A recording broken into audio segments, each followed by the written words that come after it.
લંબાઈ લીધી 15ની. પ્રિન્સેસનું કટિંગ 4 ભાગ કરવાના. 1 2 3 અને 4 ભાગ.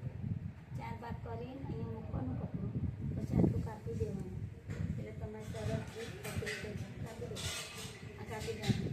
એટલે હું તને શીખવાડું એ પ્રમાણે તારા દોરતી જા, ભલે આપણે વિડીયો આવી જાય એમાં. પછી આને અહીંયાથી 4 ભાગ જે કર્યા ને, જો આ 4 ભાગ કર્યા ને, એમાંથી બંધ ભાગમાંથી લંબાઈ લેવાની 15ની. 16ની કરી દઉં છું. 15ની લંબાઈ, બરાબર. 15ની લંબાઈ લીધા પછી તમારે આ જે બંધ ભાગમાંથી અઢીનું ગળું લેવાનું. પ્રિન્સેસનું કટિંગ કરવા માટે બી તમારે એટલું લેવાનું. 3.5 શોલ્ડર લેવાનું. પછી 7નો કપ્પો લેવાનો.